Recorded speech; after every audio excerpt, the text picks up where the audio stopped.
Alrighty, hey there everyone. We're finally back today with some more Minecraft. Last time we finished up some of the trading hall bullshit we were working on, and we started on the packed ice road, which is what we're going to be working on today for the whole day. Okay, F3 was wanting to double tap there. My keyboard seems to be wanting to double tap in general. That's weird. That is very odd. I don't like that. Anyways, yeah, so we're currently on day 191. And we got all our materials tucked in the nether that we need to use to fix everything up. So let's go ahead and keep building. Big fat bridge that we gotta build. No way around it. Well, not really a bridge, more like a road. Yeah, we got a lot of work cut out for us today. Last time we made it to negative 2,500, 2,300, something like that. So we've got a little ways to go. It's currently day 191 game, and September 22nd, 2025 here today. Rather tonight, it's about 8 o'clock here in Florida. And we got a lot of building cut out for us. 9, 10, 11, 12. Do I know how to count that high? No, because that was 11 and 12, so whoops, there we go. Anywho, let's go ahead and get our buttons and our walls all switched out. And we got our main ice boat road, hit that F3 screen, and get the hell out of here. Yeah, even though it's pretty fast, it still is going to lose speed because it's not a full road of packed ice since it's split by air blocks. So we do go a little bit slower, but at the same time, this is still faster than Elytra travel. So, you know, it is pretty worth it. Just in that little bit of me talking, we've gone like 800 blocks, so pretty good. But yeah, it's pretty simple today. Just sit down and do it. So, and good thing we haven't made any mistakes or anything, or the ones that we have fixed, which is all good. So we can just keep building it out.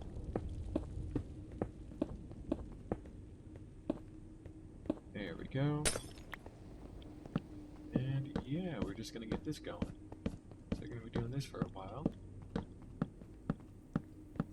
And our goal is to have an ice boat road that goes all the way out to 0, 0.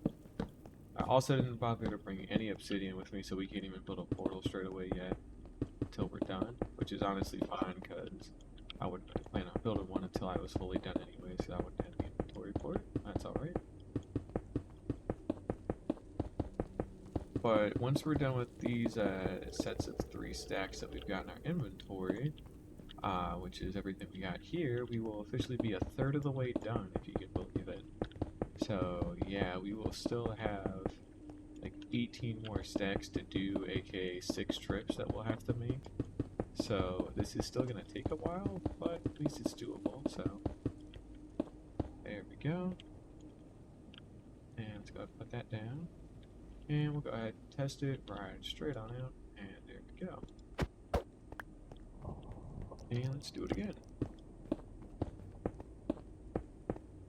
Yeah, a bit of a life update for me. I'm rolling in college again, starting towards my master's here in January, and then I'm still going through work in the meantime, so got a hell of a lot I'm planning to do here after I get settled in over the next couple of months. That's going to be fun.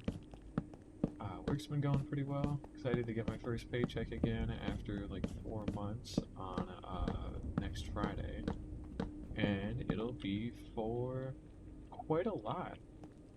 So the same 80 hours I used to work would have gotten me about $1,600 after taxes, and now that same 80 hours of work after 2 weeks will get me $2,000 after taxes, and after benefits are paid as well, which is huge. So I get way better health coverage and like everything for way cheaper, and I get better life insurance, so I don't have to pay extra money out of pocket for better life insurance.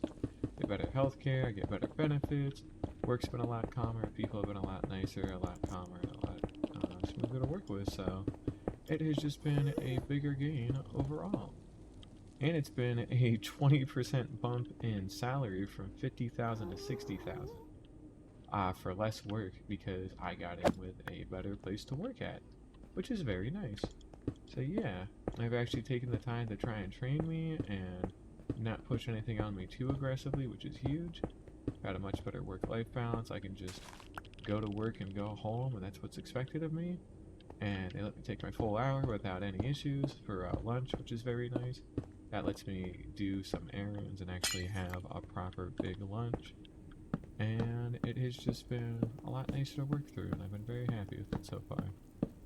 So, hopefully this time next year I should be in a really, really good spot.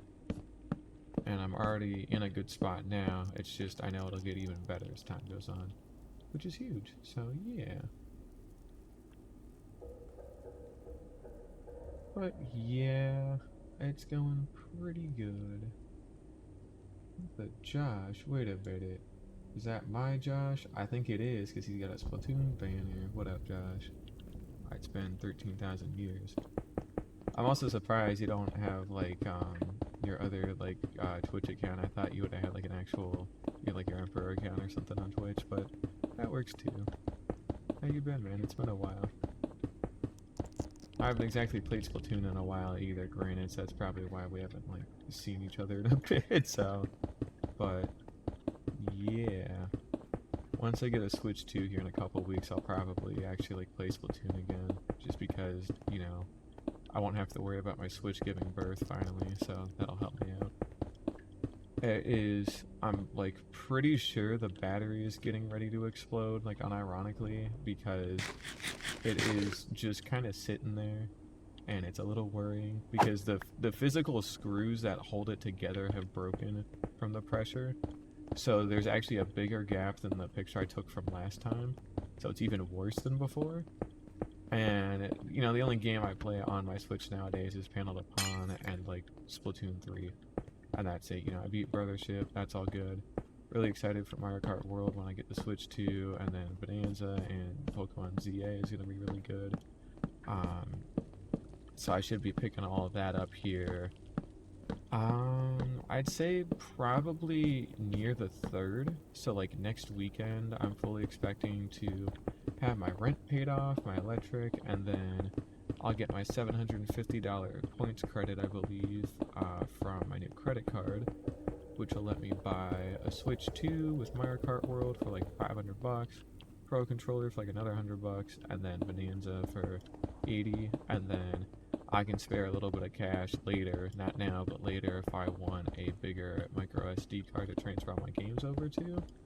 And then I'll also obviously have the space for ZA, because luckily Switch games that I play, which is basically any first-party Nintendo one, they're all still pretty small, so I'm not playing Cyberpunk or nothing on a Switch 2. I have a PC right here, you know, so it'd be a little stupid to put on a Switch 2, but yeah, no, it's a pretty good deal, so looking forward to finally being able to do some cool stuff, but yeah.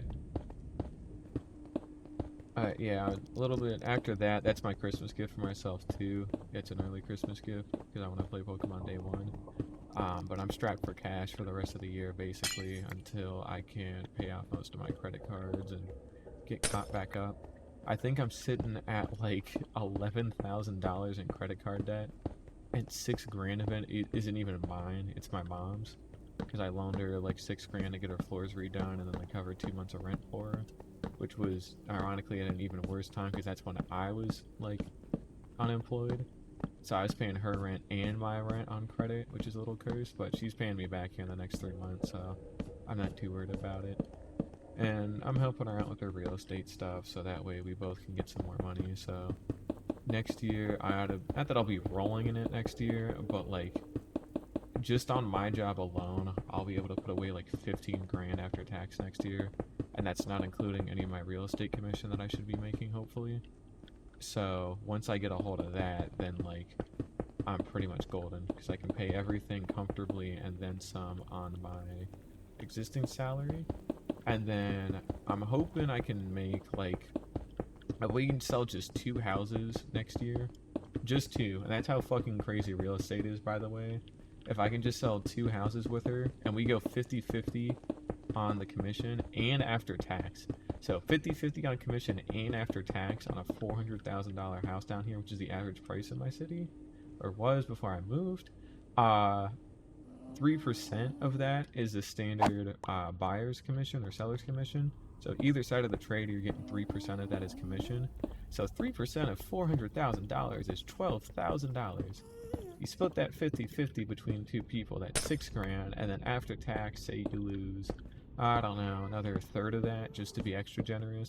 So I'm probably looking at about $4,000 per house sold if it sells for average price, which it most likely will. And just selling two of those is $8,000. You know, $8,000 is, once you are an adult, it's a hard amount of money to see when you're a kid, but like, or even a teenager. But when you're an adult and you have like an actual car payment and like rent and stuff like that, $8,000 is a third of my entire car balance. So if we sell, you know, extrapolating that, if we sell 6 houses, I can pay for my entire car in cash like next year, which would be fucking nuts. Or I can pay my entire trailer because it's about the same price as my car in 6 months or 6 houses worth of cash. So yeah, that would be pretty huge. Because if I can get my car and my RV paid off within like another year or two, hopefully, by like saving a lot of my commission money and extra money from work, then I'll save an extra $1,000 a month on not having to pay a car payment and a trailer payment. So I'll actually be making significantly more after tax. Like right now, after tax and bills, I can save $1,000 a month. But if I get to knock out the other bills that I have to pay for my trailer and for my car, then I'll get to save $2,000 a month after tax, not including commissions again, which is huge. Like that is a crazy amount of money just per month I get tax free because I've already paid my taxes on it. And then I've already bought like everything I want. So like I don't actually have a lot of stuff I want to buy anymore. So that money can just go into investing or saving, which gets me even more money that I can't do anything with after a while. So I'll probably buy some like more like me like novelty shit because I've never actually had the money to do that before. So I might just buy some like goofy shit once in a while because I can. But well, see, that's the key thing. It's not necessarily lucky. I worked, you know, I've told you my sob story before. You know, I've been in college since I was 15 and I'm 22 now. So I've been working to get to this point for like more than 7 years. And really since middle school when I skipped 8th grade. So it's been almost like 10 years of just grinding constantly to try and get ahead. And you know, I did, granted, luck was a part of it. I'm not denying that at all. You know, I got lucky with my first job that I could even get in because it was like right after COVID. And I think there was a hiring boom, though, to be fair, after restrictions like went away. And then especially after in Florida, of course, Hurricane Ian hit. So, you know, we got a lot more business than we would have otherwise. So they wanted a bunch of people really quickly. So I got lucky there. And then I got unlucky with being let go, but then I got extra lucky getting this job with the place I'm working at now, which again is paying a lot more, but that's because I got the experience and I had the skill to capitalize on the luck that I needed. So that's pretty much the big thing with it, you know. Luck is a skill in and of itself because luck isn't necessarily just play the Powerball and get lucky and win $1 million or whatever, or get struck by lightning 30 times, which haha, never happened to me yet. But it's rather having skill and having enough stuff in place to set up a good situation. Because from the outside it looks like luck, but from the inside, you know, there for this new job that I have, the most lucky part that I had was them just actually booking an interview with me. That was the lucky part. But to set up that interview, I had a strong resume. You know, I put 5 years of experience on there, my bachelor's, managed a couple of large $100,000 million projects that saved. One of them saved $500,000. Like that's a huge deal to do at like, I think I was 21 like years old when I did that as well. So I was like still super young, and I'm still super young.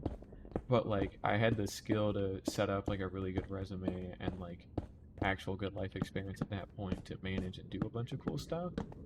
And then I just had to get lucky and get somebody to interview me, and then I had the skill to carry myself through both my interviews.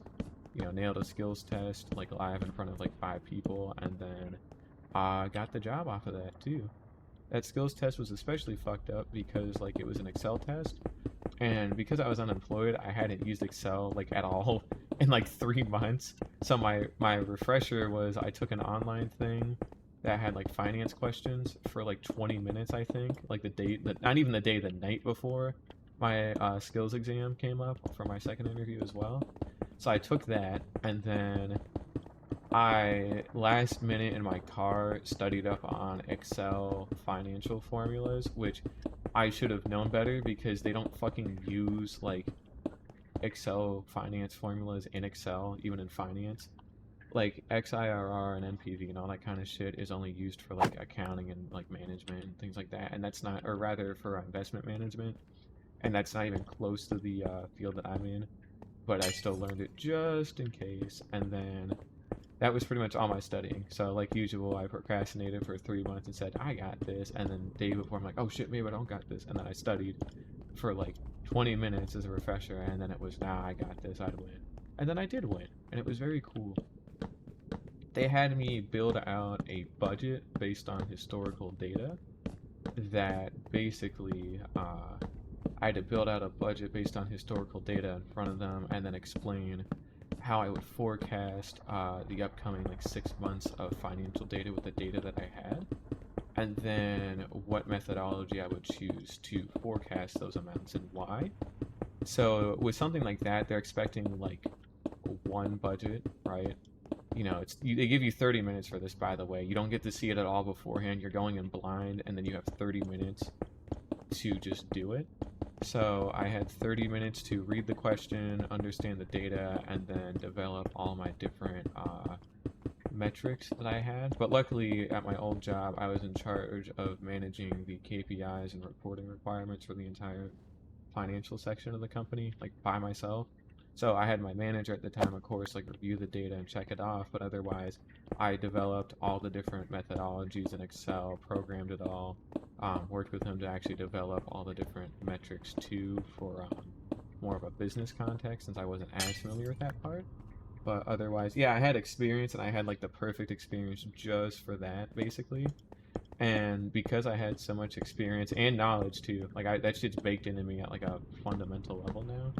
But because I had so much experience and knowledge, I ended up building 3 budgets in 30 minutes, not just one. Not even just two. I built fucking 3 of them. And I had different reasons for building all 3 of them. I talked with them about nuance with all that kind of stuff and explained why I did 3 of them. Not just the flex, which was a big part of it, unironically, but also because it is important to note that certain budgets are going to work for certain people in certain situations, right? There's nuance to it, and they seem to have really appreciated that. That's also a big thing too. I flexed like mega hard doing that. I was ended up being the first person because they were hiring for 3 roles for senior financial analyst, and I was the first person out of all their candidates they hired for their first senior financialist role. So me flexing like extra hard with all that legitimately got me the job like quicker because it's normally it's a massive turnaround time to get in with these people, but from when they stopped doing their interviews on Friday, I had a response and an offer on like the Wednesday after. So like within 3 business days, they said, "All right, we want you. Just fill out all your stuff, and we'll get you." So yeah, it was pretty good. It's just again, I got lucky that I got the interview because that was my long shot job. I thought there was no fucking way they would notice it, and then ironically, they were the only people who responded to my resume for an interview at all. So had I not just gambled on, and it's not even a gamble because there's no risk. You submit it and they say no, and that's it. But had I not just like thrown it out there to these people, I would have just not gotten that job, and I'm honest to God, I would have still been unemployed by now.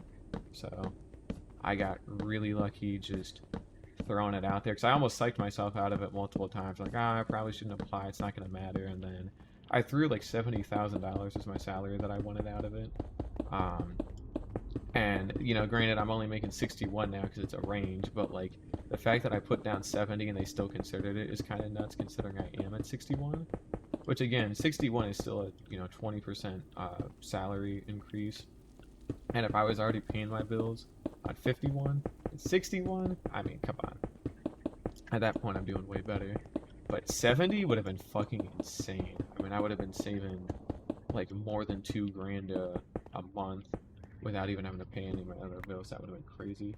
Well, 60K is and isn't a lot. Again, obviously I'm in Florida and I'm in an RV park, so 60K for me, because my bills are a lot cheaper compared to most people, luckily, is like my bills, I think I'm at like $2,800 a month in bills. So that's why I could get by on 50. But when you get to 60 as like an adult, it pays for your essentials, but not particularly much else, especially because you're going to be in a higher cost of living area by default compared to me, because I'm in like not super rural Florida, but like rural-ish. Like I don't think our population, I don't even think we break 100,000. And then a lot of Florida jobs are for super like white collar people that have been doing this shit for 30 years. So they get either super big salaries, or it's for a bunch of menial labor workers that make nothing and break their spines all day because of how Florida is with the tourism industry, which is unfortunate. So it's very hard to be entry level or mid level in Florida because there's just so little opportunity. You either need to do everything or do nothing, and it is very tough. So again, I got really lucky getting where I am now, and they're gonna pay for my college, and they give me more sick time than I had. So within working at my old company for 3 years, I only got like 2 weeks of PTO, which included sick time. But then here, I'm getting like 2 or 3 weeks right out of the gate or something like that once I'm off of probation. So I get the same, if not more, amount of sick time with better benefits, and they give me extra separate time just to go to the doctor, which is actually really cool too. And since they have their own special health plan, they have their own clinic that they like operate. So they pay for all the prescriptions. Like prescriptions are completely free, clinic visits are completely free, and then health insurance is like even better than most private insurance, and it's only like $23 a month for me because I'm not a smoker. So they take $50 a month off if you're not a smoker. So I like am doing pretty good on that front too. And then they give me a full unpaid hour of lunch, and then because of the pace of work there, I don't have to like cram my lunch particularly hard. I can eat like at a bit of a better pace, and then they actually want me to take my lunch break because we have a lot of support there now. So now I'm not like solo carrying the IT department anymore, or like the financial data department anymore. So now they don't need me to be there basically 24/7 for everybody. So I can actually have lunch again at a fixed time and actually have like a big lunch, so I'll have a whole hour. And I'm like literally a 2 minute drive, like actual 2 minutes, half a mile drive to like 10 restaurants. So like last Monday, and I think you saw it in Discord too, Josh. Last Monday, I went to Olive Garden, and like within the half hour, I had to eat because it took a while. It took a second getting there, and then it takes a second getting waited on, and then getting your food and all that. My personal best for how much food I can cram in like half an hour at Olive Garden was 4 breadsticks. I think it was 4 breadsticks, 2 bowls of chicken gnocchi soup, and then half a chocolate lasagna dessert, and then half a tub of Alfredo sauce. Now, had I gotten there faster, or they had been slower, and my waitress could have like gone on my stuff a little bit more, or if I had like asked for more stuff up front because I was gonna be a big eater, I think I could have gotten 3 bowls of soup and 6 breadsticks easy. I think my human limit and also my time limit is like 4 bowls of soup and 8 breadsticks and like a tub of Alfredo sauce instead of half a tub. Because realistically, I will physically run out of time at some point before I have to go back to work. But if I do it on a weekend where I don't have to worry about getting out early or anything like that, then I like want to I want to be able to grind that a little bit more so it can be funny. So, well, yeah, well, it's also again like it was literally like not even a quarter mile away from me. Like I could have technically walked it if I wanted to, but it's super close, which is really nice. And then they have like Red Lobster, Mission Barbecue, Firehouse Subs, Hooters, Burger King, Chick-fil-A. I went to Chick-fil-A for lunch too, I think last Friday as well. They got like fucking every restaurant you can think of, and it's directly in the same plaza as the mall that they have too. So there's like 6 clothing stores, all the different food mall stuff in the mall too. They got like an all-you-can-eat Chinese buffet too down the street, and they got fucking like everything like right there in that little area, which is huge. Because that gives me a lot of variety to go eat at, and then now that I have extra money, I'm not gonna be blowing it on restaurant food every day. Like I actually drove home today and just had lunch here.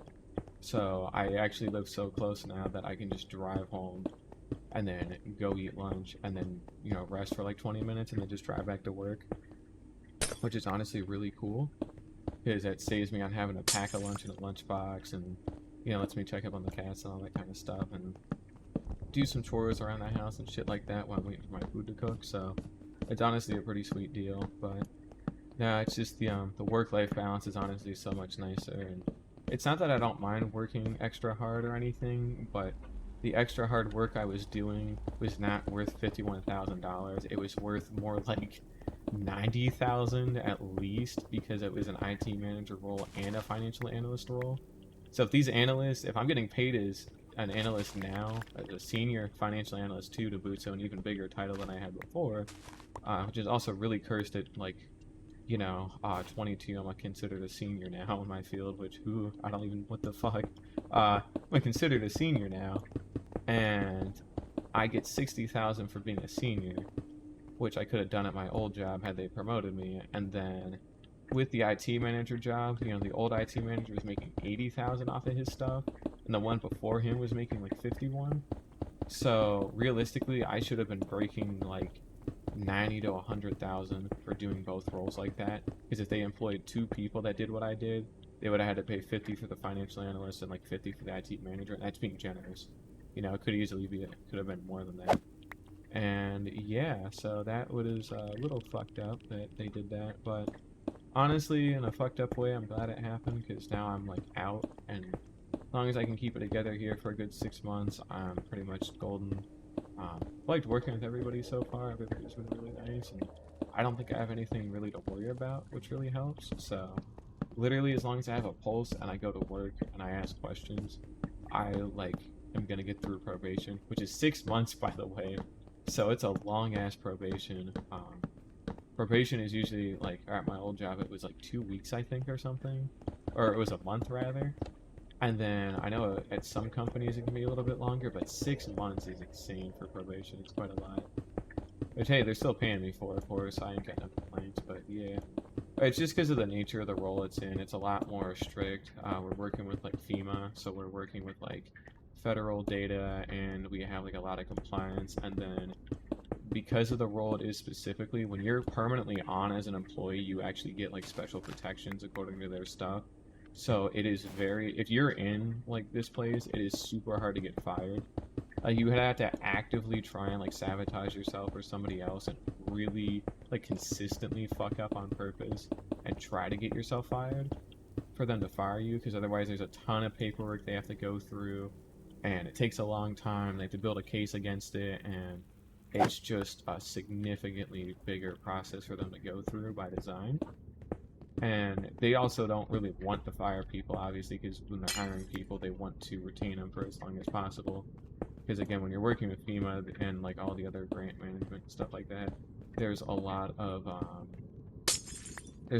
like information that you pick up over enough time that's specific to you, so it's really good job security.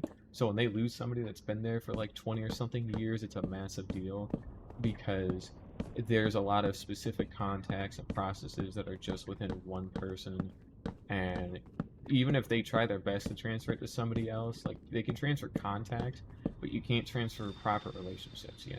You can't transfer all this like niche nuanced knowledge that doesn't normally come up too often, but once in a blue moon it does, and it's like super fucked up and specific. Like you can't transfer that because you can't teach all of that to somebody in just however many months you get to train, because something will always come up like way later that you just forgot or just couldn't think about. But at the same time, here they actually have like good documentation and processes for a lot of stuff, so it's a lot calmer and more consistent with a lot of work. But that still doesn't change the fact that, again, relationship-wise, it don't last forever, and it's tied to one person, so you got to be a little careful. But yeah, no, it is a really sweet deal, and I'm glad I got it.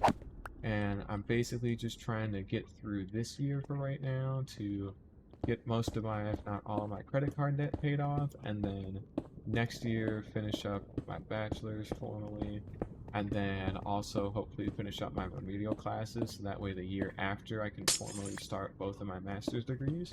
And then they'll pay for half of my tuition as well for my master's degrees. So instead of it being $1,200 per class, it'll be $600 per class, which is a huge deal. So I'll be making more where I can afford $1,200 a class. I'm only going to take like 2 classes a semester, so I can afford it without it. But that extra help does go a long way, and it is really nice. So it's pretty cool. And then once you're off of probation, they let you work remote up to 3 days a week if you do a 4-10 split.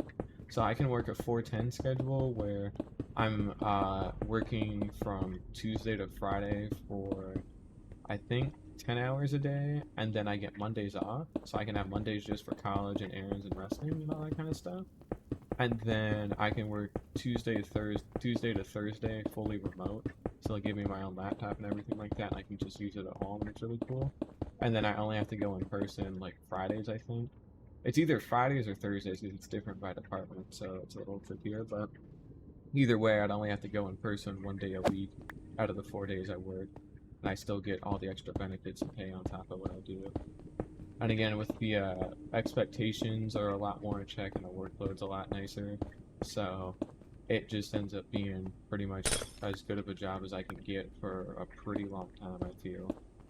Like, I legitimately don't think I'll get anything nicer for a very long time because the benefits alone are, like, pretty massive and progressive.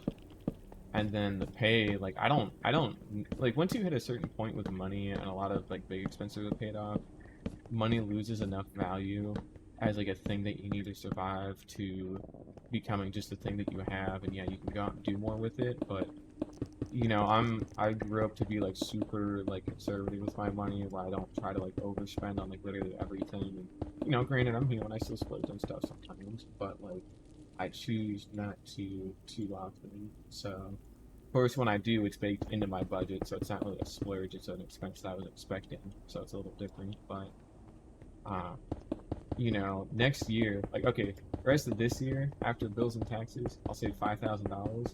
Next year after bills and taxes, I'll save like $15,000 or so, and that's not even including any raises I may or may not get or extra things from commission or anything like that. So I'll be doing even better. And you know, $15,000 in cash just sitting there like that, the most I can do with it is like I can pay off a massive chunk of my car payment and then only have like another year of car payments and my car's fully paid off, and then I get an extra 500 something dollars a month back and not having to pay a car payment.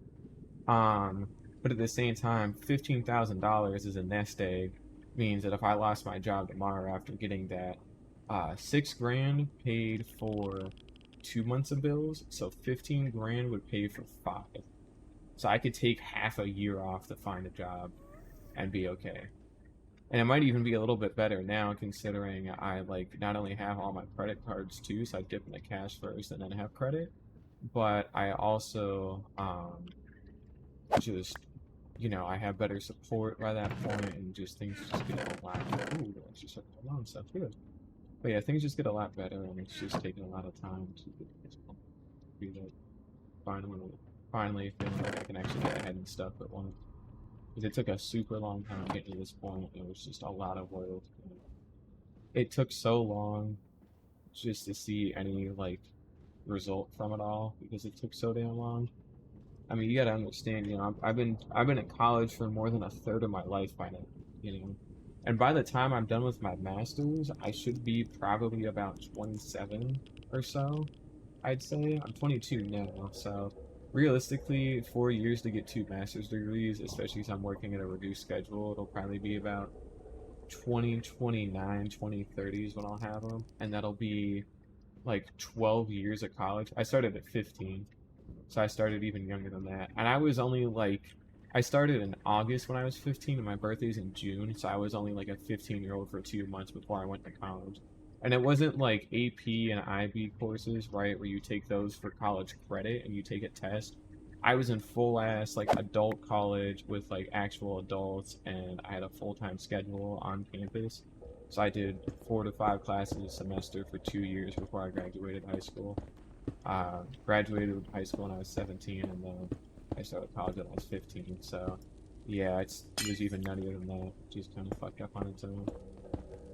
And think about that in terms of your life too. By the way, like when I was 15, think about where you were 7 years ago, and just know that I was in college, and like the other people in our server, Josh, are like, I think, oh fuck, I think Gigi was a middle, like just became a middle schooler or something incredibly fucked up like that, because she would have been like 12 when I was 15. So I was in college while some of y'all were like just getting out of elementary school, which is incredibly fucking weird timeline wise because that is just bizarre as shit. But yeah, it is super cursed. And granted, age differences at this young of an age are always mega cursed, but yeah, it's like super fucked up and weird. Like, yeah, so while you were a sixth grader, I was, I guess, 11th grade technically, anyways, but I was still, again, full time college in 2018. So, like, you know, it just is such a weird timeline. And stuff like that stops mattering as you get older, too, because, you know, the age gap becomes, like, less, like, prevalent when you are only like 2 or 3 years off of somebody as you get older. Because, you know, 3 years difference between a 40-year-old and a 37-year-old is whatever, but 3 years difference between a 12-year-old and a 15-year-old is expensive, you know? So it's like a weird, fucked up kind of spot to be in. But it is pretty funny though. Yeah, while you wearing diapers, I was studying to get my degree in fucking nuclear physics or whatever the fuck. I don't know, but yeah, no, it has got a very long term getting to this point, and I'm only like, I'm barely halfway done with college. I think once I get both of my master's degrees, I'll probably call it there on in terms of like degrees from college. But even then, I'm not gonna call it there for learning per se, just for college, for a degree, because I like could probably go get a pilot's license for like smaller aircraft because I think it'd be really funny. Um, I want to get forklift certified because I think that'd be really funny too. Let's see here. I also might like pick up like a electrician or like apprenticeship or something like that one day. So I'm gonna be cool to like learn how to do certain trades or more like handiwork stuff.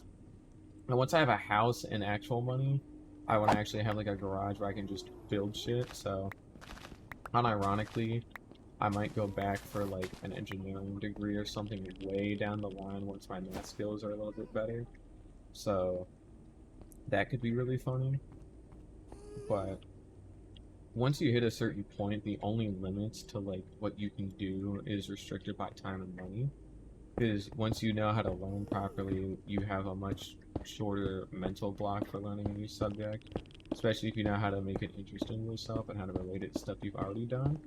And then once time isn't an issue because you get a better job and things like that, or you actually have like vacation or things are settled where you can actually like do, you know, schoolwork at work or whatever the deal is, it gets easier.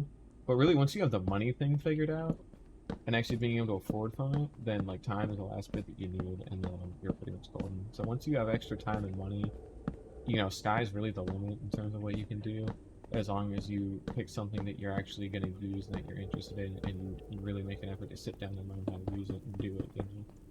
So, yeah, I might just be a bit of a freak and, like, collect degrees like fucking Chaos Emeralds because I think it'd be really funny, and that's pretty much it. And again, I'm not picking ones exclusively because they're funny. It's also because it's things that are cool backups in case something happens, or I want to shift careers, something more physical, or it's good to actually be able to do stuff with your hands instead of it just being behind a computer or having to pay an electrician or plumber for literally everything, you know. I'm still paying within reason, but I just like, you know, if a sink's clogged or like an outlet's out, like I know how to replace like a GFCI like outlet in my house and I've done it before, so it's like stuff I can do. It's just I want a little bit more formal training to be able to do more with it, so it'd be pretty cool. But well, it's not necessarily 10 steps beforehand. It's more like I have a list of things I want to do and learn, and then I think it'll take me X amount of time to learn them. I'm not thinking about the steps in between them or anything specific. It's just I'm gonna learn this stuff because I think it's cool and it appeals to me, and then okay, well, what do I need to do to learn it? And then it's just okay, well, just you got the money and go sit down and learn it. Like, I want to learn Photoshop, Premiere Pro. I want to actually get into FL Studio to make music and shit like that. I want to get into Unity for game design, things of that nature. And now that I have money and time again, I actually could sit down and afford to actually learn how to do cooler shit with like Unity and music production with FL Studio and all that kind of stuff. So that I've always like naturally tried to like think ahead for a lot of stuff, just the way I grew up. Unfortunately, you kind of had to just, all you hear from your parents after a while is just, are we gonna have enough money to pay bills for the next month, and how we, splitting up food properly to make sure we're not gonna run out before the next payday. And you have to know at least how to plan ahead a little bit around that on itself. And again, a little bit of planning too is such a massive benefit. Like, you don't have to be fucking Light Yagami and Giga Brain this shit for the rest of your life. You just need to take, like, maybe a month, or not even a month. Like, you take, like, an hour, you pick a topic you want to plan ahead at, and you take, like, an hour to just sit down and do the hard work and do the math and really just be honest with yourself and look at what you're doing and what you're trying to do. You can get a lot done, surprisingly. Like, I hope somebody with their budget recently, and like we literally were just in a call for like an hour, and I sat down and showed him like how much he was actually making based off of his paychecks, and then he thought he wasn't spending as much on like Uber Eats and DoorDash, and then I showed him his bank statement and broke it down for him line by line, and then we found out together that like he had spent, I think it was like $400 or something on Uber Eats within like a single month or something crazy like that. Like at one point it was almost every day for like a week straight. So it was a lot. So we both thought he had a lot more money to work with than he had because he'd spent a lot of it on like eating out. Which again, there's nothing wrong with eating out. I'm still doing it. I don't even necessarily have the money to do it. But it's a treat to myself once at most twice a week to not only, get me to eat more, but also because you can't just sit there and penny pinch and Scrooge it all over the place and like just hoard. Because when you get to that point and you just hoard money to make the number get bigger so you have a bigger net or whatever, you lose out on a lot of opportunities in life, and then you also just make yourself fucking miserable. Like this time last year, I was saving a crap ton of money because I just literally went to work and went home, didn't go outside, didn't do anything extra hobby wise, like cut down on food pretty hard, and I had managed to save like $3,500 after like 6 to 10 months of saving by doing that. But I spent a decent chunk on like a VR headset and like a jacket that was my Christmas gift for the year. And then I got into a car accident. I thought I had cancer, and like I had to pay for like $2,000 of testing even after insurance, because insurance is fucking awesome. And just went through a bunch of crazy shit for the last couple months. So all that time and effort I spent on saving was gone in like a month. And actually, I almost went into debt a little bit to pay for the rest of that as well. So it legitimately just it gets you, It's good to have the safety net, and I don't regret saving like that. But it's a lot harder to stay motivated to save when at that point in time, the most I could save was like a couple $100s a month. And it actually got worse when I had to start paying for health insurance separately. So I had to pay for like specialized health insurance that was even more expensive, and then that dropped me down to like $150 a month in savings after bills and taxes. And like you can't do anything with $150 a month in savings, After 10 months of doing that, so not spending anything extra, sticking to a super strict grocery budget and every other budget, and having no extra fun, you could save $1,500 after 10 months. You can't do that, Versus right now, I'll save $1,000 a month after bills and taxes. So what would have taken me like 6 months to save, I'll save a month from now on. Which, when you think of it like that, it's insane, And this upcoming month in October especially is very good because it's one of only 2 months in a year where when you get paid bi-weekly, so once every 2 weeks, you get 3 pay periods in a month instead of 2. So instead of making $4,000 this month, and having like 2,800 in bills and taxes, I'll actually have $6,000 this month and still only have, 2,800 in bills and taxes, which is pretty fucking insane. So, yeah, I can work pretty well with that. And that helps pay off my credit card debt, gets me ahead on that very nicely. And again, as long as you just take a little bit to plan and just write stuff down, you can get so much bullshit done that it's not even funny. I mean, even just looking at this hardcore world that we're in right now, I took just a little bit of time to plan out my base and took some time to make my base actually look a little bit prettier with the farms and planned out what the actual main base is going to be like, and then gave myself a creative constraint so I could actually like have something that looks nice and is compact and is pretty unique on its own. And just that little bit of planning has actually made this probably one of my favorite bases, if not ever, that I've ever had so far, which is pretty cool. A lot of cool stuff here, things are in good spots, and then it's just genuinely a very solidly built place so far. Especially the breeding area and the trading area that I have for my villagers. I have, honest to God, never built a trading hall that nice before. And it's not even like the fucking Ritz-Carlton or nothing. It's not that fancy.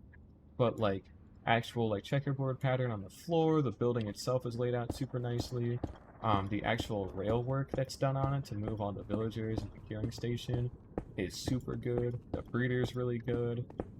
The iron farm I built next to it is really good, so it's all partitioned in a really nice big space that I took time to plan out, and then I just put them down in spots that would be good, and then because I took that extra like hour or something to plan where I wanted to put stuff and how, I've got an actual villager area that looks legitimately nice.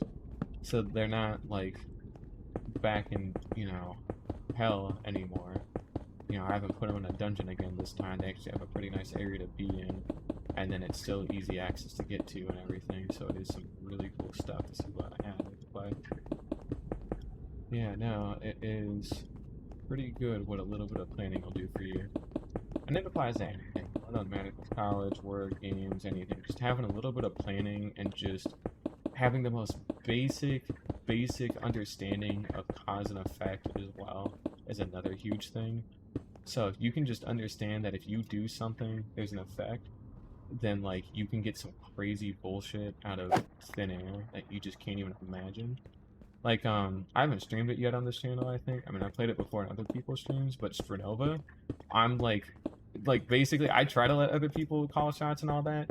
Nobody likes doing it because nobody likes necessarily telling people what to do, and it's tricky too for a lot of people, and it is tricky to me at some extent, but like I'm suspiciously good at predicting where people are going and having like a good intuition of like what they're planning and just general awareness and things like that, and having a better idea of how enemies are going to react to certain things, so how to position our people in spots that'll take advantage of that. And like pretty consistently in our friend group, I'm like top of the leaderboard and planting the bomb, and I'm guiding people even when I'm dead to like warn them that there's somebody behind them and they need to like pay attention to what's happening behind them because they're about to die if they don't do something about it. And it's just basic shit, so it's not too bad, but it's just unfortunately, yeah, which is always cursed in and of itself because I'm actually like a lot shyer and a lot more like quiet.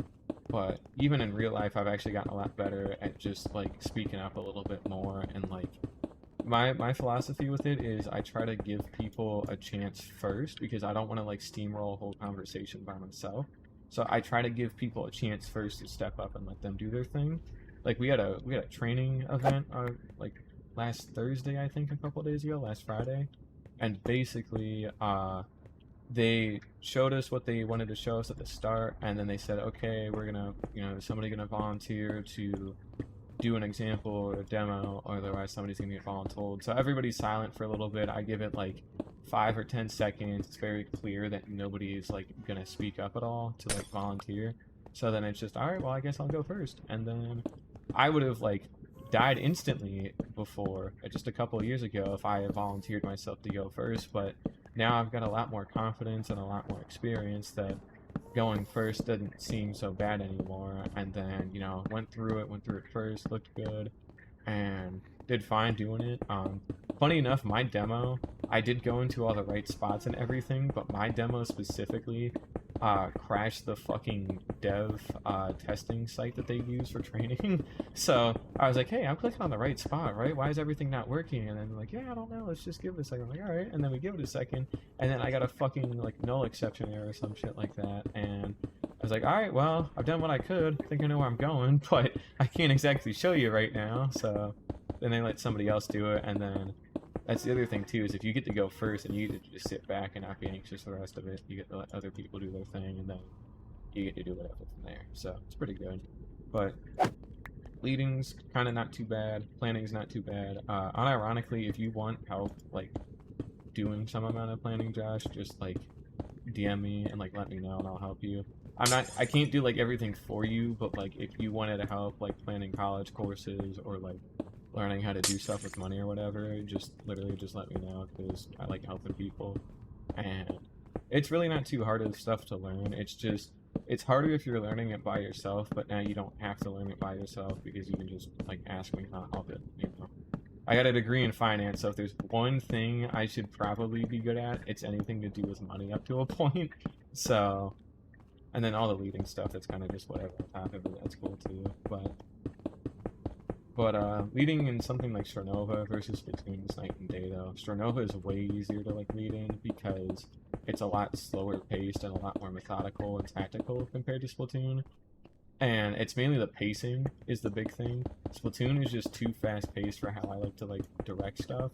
So I end up like barely giving any time to make big plans versus just communicating the most basic information, like somebody at your right, you know, and things like that, and watch this area or whatever. And those are fine callouts, but like you can't like coordinate in words in Splatoon properly to do certain pushes or have like larger plans when X happens, then do Y, and then C, so, you know.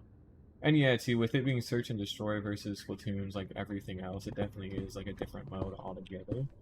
So, especially with it being Search and Destroy, you get a lot more time, and it's one fixed objective at a good spot that you should be fine at. But in Splatoon, there's so much more going on. Even in Splat Zones, where it's the most similar, where it's one fixed area that you have to like defend after you claim it, it still is like a lot different because of the speed and like the different toolkit that's there compared to Stronova. So it's a lot harder to actually direct people to do stuff there because there's a lot less opportunity for certain things to line up, and it gets a lot trickier to do that in such a fast-paced environment.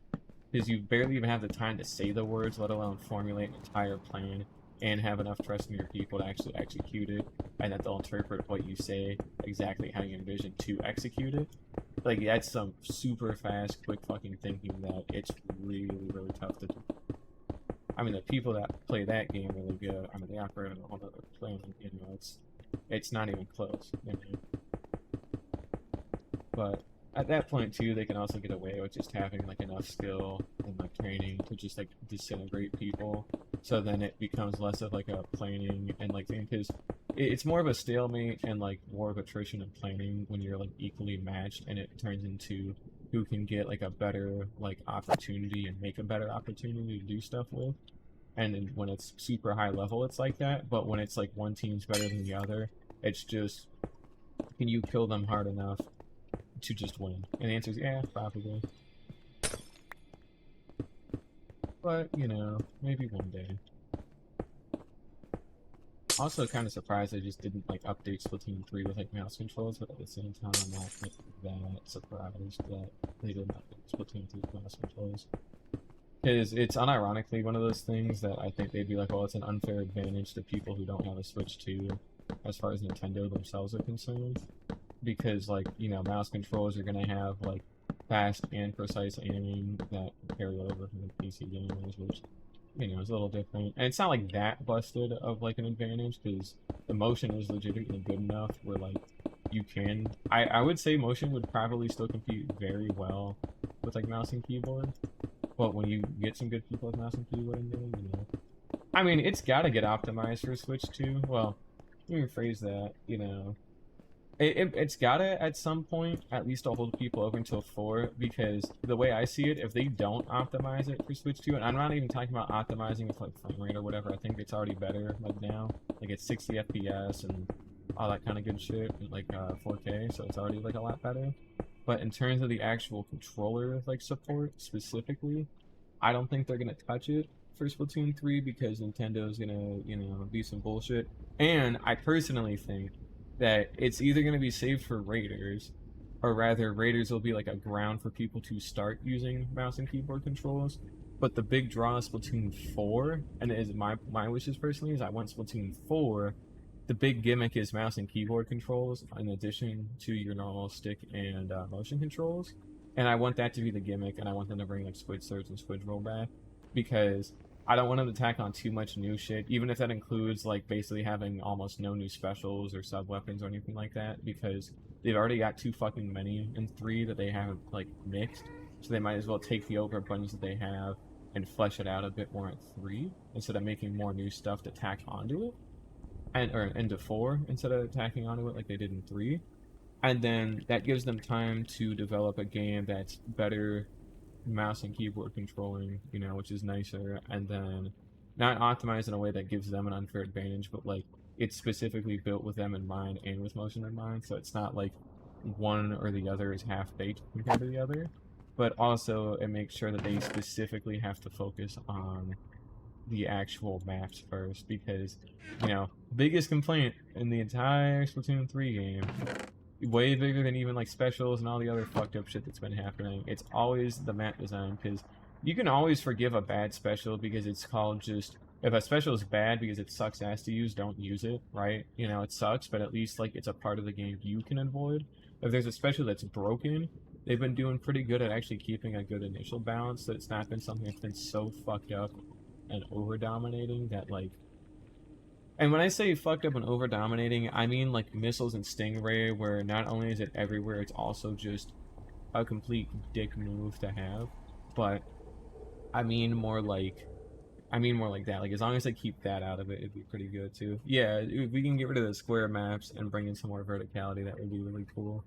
Because you want Splatoon 1 stage design philosophy in there a lot better, and bring back the wackier maps, and really just have Splatoon 4 be a game where they refine the good ideas from Splatoon 3, throw in all the specials and shit that they have, start out strong, and then just fucking focus on the maps first and foremost, please, because they did get a lot better near the end of Splatoon 3, but they still had the square problem, but they did noticeably get a lot better when you got to like Robo Ramen and Crab Leg and I think it was Ship Shape as well. Like they did get pretty damn good, but it took them too long, and it just was like, bruh, come on. And hell, this might be a wait in duration from like Splatoon 2 to Splatoon 3, where you go from 2017 to 2022, so a gap of 5 years to get another Splatoon game. And in fact, it's actually already been 3 years, so...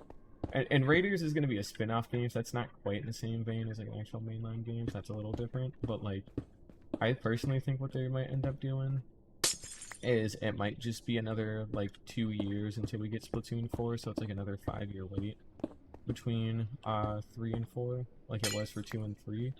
I think the jump from 1 to 2 was just an anomaly, and everybody knows that, because like Splatoon on a Switch versus Splatoon on Wii U, I mean, it had to happen fast because new IP on a new console, get that shit on it now, so that's a little different. But yeah, no, I think we'd probably see it in like 2027, maybe early 28, something like that, because I don't think it's happening until Raiders is like settled in for a little bit, and then they start like all the hype shit that they did before. So, but again, all I want for Splatoon 4, put in some mouse and keyboard controls, keep Squid Surge and Squid Roll, because I legitimately cannot fucking imagine the game without them anymore. That's how good of a feature it was. And make maps that take better advantage of it by also just making better maps in general. They don't even necessarily need to be specifically designed around them, although that helps, but if they just make better maps, by default, it'll be better. New Smash game, yes or no? Almost definitely yes. But the real question is like if it's gonna be Sakurai leading it or not, and like directly leading it and directing it, because he's like pretty much good, and he said he's pretty much good because what the fuck else are you supposed to follow up after Ultimate? Realistically, you know, you got everybody somehow, which is a fucking miracle. And then after that, what do? You know, you have to like downscale after that, and your only downscaling is going to be removing whatever characters that you can that are like solid or whatever the deal is. But I think he's done. I think he knows he's peaked there on that because there's literally nowhere to go but down because that's how much gas he put in that fucking thing. And honestly, if Smash Ultimate was the last game, I think it would probably be more than fine as long as they like. I think they got a Switch 2 patch, right? I think they could. I think they could keep doing it, but just by default, there's gonna be a new Smash game because it makes them all their fucking money when Smash happens, and you know it's their get out of jail free card too. When Nintendo inevitably like fucking revives Walt Disney or something and makes everybody incredibly angry and like ooh new Smash jingle jingle we're gonna get you, and then he's like oh shit new Smash, and then that's it for like 2 years, you know. I'd be very surprised if we didn't get a new Smash, but at the same time, I wouldn't mind not getting a new Smash either because they took so hard with Ultimate and it still is gonna hold up for like ever. You know, that's one of the few games I don't think could ever really get outdated in terms of gameplay, graphics, what's there, like literally anything. I think they literally made the best possible fucking thing there, and they legitimately they're gonna be able to improve if they do make another one. Don't get me wrong. There's never nothing new that they can do, but with that character roster and like the mechanics being so solid and like tighter, and you've got like the good mix of like technical shit that gets closer for like more like it's better for competitive people while still actually having good casual stuff for like everybody else. It just ended up being the perfect blend of like everything for everyone somehow, and like didn't really fuck up anything at all, frankly. I know people bitch about Steve and all that kind of stuff, but like if you had any conscience, you would know instant, especially watching the actual like thing, and everybody's always like, oh my god, DLC fighter, it's always going to be broken, because that's always the initial reactions when you get out of DLC fighter. It was like, this guy's fucking crazy, look at his toolkit. Like Banjo, when Banjo was like getting demoed with like the Sakurai Presents, right? People like, oh, this guy's fucking crazy because it was Wonder Wing and all that kind of stuff, and it's like completely invincible and basically nothing's fucking stopping it. And he gets 5 of them per stock and all this other crazy shit. And then I think he's like mid tier or something, right? I don't think he's even that good. And then somebody like, oh, I hit every nether biome. That's cool. Wait, oh, I'm over at Workforce. I didn't even realize it. But somebody like Steve, like if you had a pulse, you would know instantly that Steve was gonna be like probably the best guy in the game. I'm legitimately not even kidding. Like even I as like an outsider that doesn't fucking play Smash knew that. And the reason I knew that is because he can place blocks and shit because he's in fucking Minecraft. And that's a half joke, but that's actually really it as far as I feel. Because having that ungodly amount of potential and just the insane bullshit and tomfuckery that you could do with that is completely unparalleled. Like, there's a reason why Shulk is like pretty fucking good because of all the bullshit he can do with his mix-up with his Panada art and all that kind of stuff. But Steve does it on a whole nother level with not only his blocks alone, but also all the other traps and shit he can set. And it's just, if you're one of the people that can actually think ahead and can do some like insane planning and foresight and just can do some crazy shit, you're probably gonna win all of them because nobody can even like begin to comprehend the fucking levels that you're gonna be at. Or I think it was like T as like the really good Pac-Man from like Japan a couple of years ago. Like that guy, like Pac-Man has a crazy fuck ton of tools with his neutral special and all that other shit, but like you know, it's really hard to use them. So when a bastard can use them, it's just diabolical creature. This thing's fucking broken and top tier, but otherwise, you know, us mere mortals, we can't even comprehend Pac-Man, you know. So it just ain't gonna happen. Yeah, Sephiroth and Smash as a reveal is fucking nuts, though. I mean, that's always nuts. They got really crazy with a lot of the reveals near the end. You know, Sephiroth, Steve. Who is the guy between Sephiroth and Sora? Is my question. I'm not gonna lie, I completely fucking forgot who it was. So that's how much that guy really meant to me. Was there somebody between Sephiroth and Sora? I want to say there was.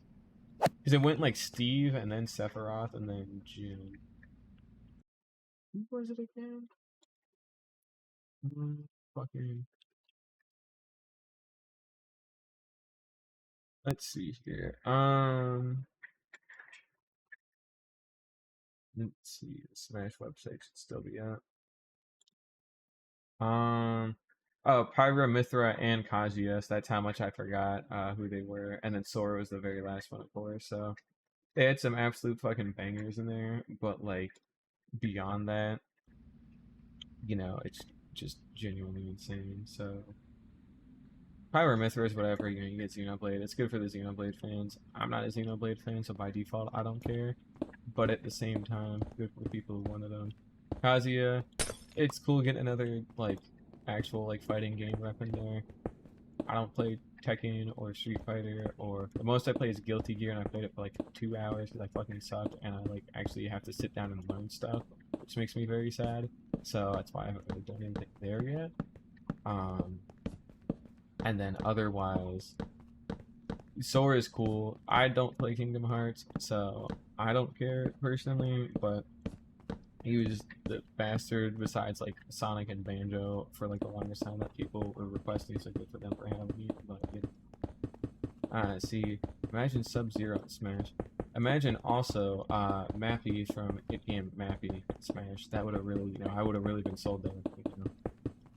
I should actually see if there's an arcade gaming emulator out there. I mean, official hardware that I play and own and purchase with my real big boy money that I have all the time. Emulation's a sin, you know. Emulation's emulation's a sin.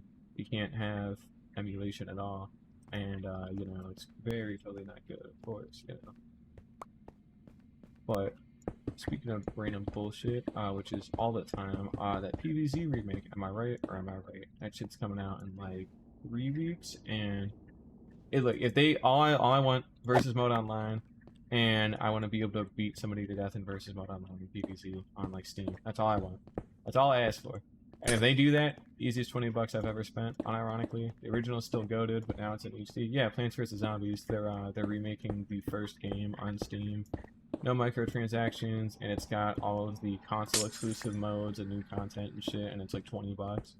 So it's a fairly solid deal. It's just kind of cursed because the original Game of the Year edition is still there for $5.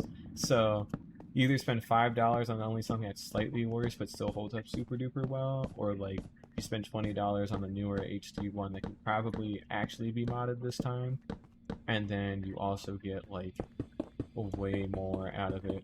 And honestly, the versus mode alone, not that one mode is worth a $20 price tag in and of itself, but actually having a way to play versus mode without having to go through Parsec and like PS3 or an Xbox 360 emulator and all the other fucking bullshit that you had to even do with that, it's just legitimately super nice because that shit is super underappreciated. So it'll be cool to hopefully have online matchmaking with it and not exclusively couch co-op matchmaking where like it's just you and a buddy on the couch, obviously. Which at least if that's the case, then Parsec or like Steam's Play Together still works really well. But all they need is peer-to-peer fucking connection, like every other game that has been made by literally even the most tiniest of indie devs. All they have to do is just throw that in there, because that's not a game that requires fucking fast-paced internet to do well. It just needs like stable, but it doesn't need to be like millisecond like accurate or anything like that. It just needs to exist. And as long as I can put that fucking thing in there, we're golden. Easiest 20 bucks I've ever spent. Gigi's probably getting a copy too, because I'm buying her a copy at that point, and I'm like, we gotta play versus mode, because this shit is gas. And yeah. So they better not fuck it up, or I will be at PopCap, or rather EA headquarters, very soon to say hello. That is not a threat, that is just a friendly, friendly gesture. Yep, probably shouldn't be saying that to begin with, but, you know, it's a thought that counts, or something along those lines. We'll go with that. But, you know, it's EA, yes, exactly, so, which makes it all the more justified if, you know, Has EA done anything good in the past decade? I know they used to actually be fairly solid when they were starting out with a lot of their sports games and all that kind of stuff, and then they have just microtransaction and fucked up big time for at least like 10 years now and suck doo-doo balls, so they're not cool. but haven't they, like, didn't they used to do cool things at some point, I want to say? I don't remember when that some point was, but I know it existed, and that's pretty much all you gotta know. We're making a quick pit stop to get some additional materials, so just some obsidian and some other bits and pieces. So we also maybe need to light up this whole area at some point, because I actually have not bothered with this like at all. So luckily nothing spawns out here, but at the same time it's bound to happen one day. So, you know, Battlefield, true. Yeah, Battlefield, even as a game I've never played, it does, from at least like the trailers they have, it does legitimately look super fun. Just the sheer amount of chaos on like these maps is legitimately super cool. But because it comes from EA, it's always a little dicier than it needs to be, unfortunately. Which is just, again, a real shame, because it, again, looks like it is a really, really cool game, but they, suck. So, yeah, you know, can't do much about that. I don't think you see my base, by the way, yet. Let me show you real quick while I'm out here. So, basically, I'm planning on building what's more or less a giant birthday cake. Not an actual birthday cake, but it's going to have 3 layers. Get a really big circle, that's 5 chunks. Smaller circle, that's 3 chunks, and then this one that's central, that's 1 chunk. And then each layer is super tall and goes all the way up above these mountains here. It'll be really cool. And it would be very swag. See, that's why. Oh, man. Holy shit.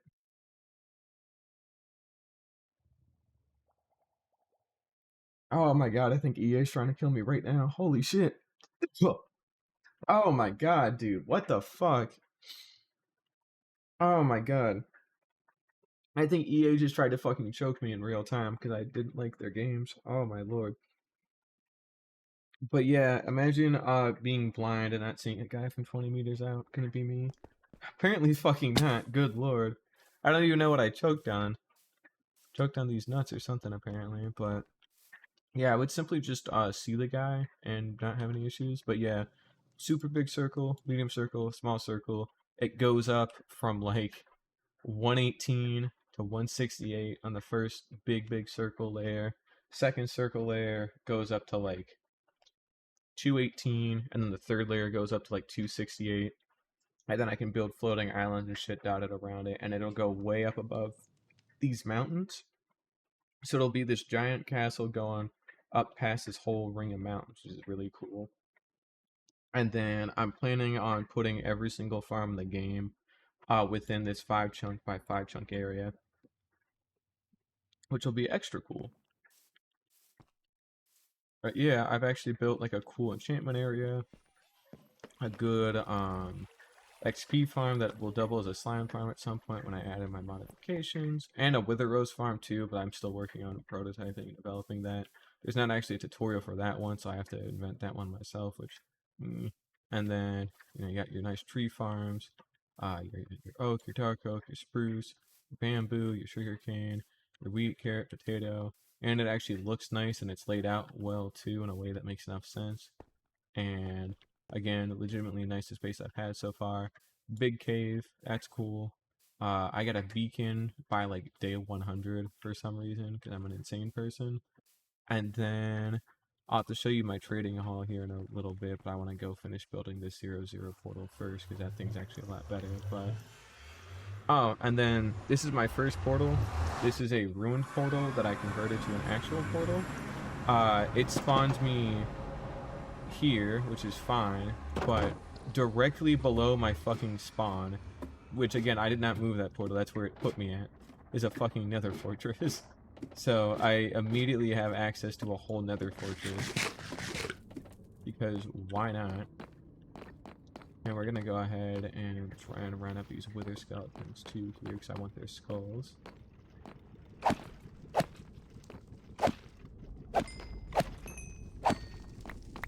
No dice, huh? Damn, what a shame. But yeah, we got just a crap ton of lucky stuff out here. I got a place spawner farm there that I had set up. Then I got like my AFK pad that I drive to, so that's pretty cool. I still need to dig that down to bedrock as well. Still working on that.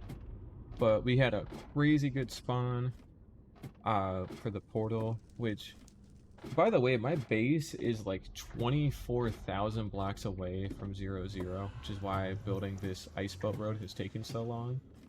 Because I, for like 6 hours across like 2 or 3 streams, just traveled the world and collected a bunch of stuff in bundles.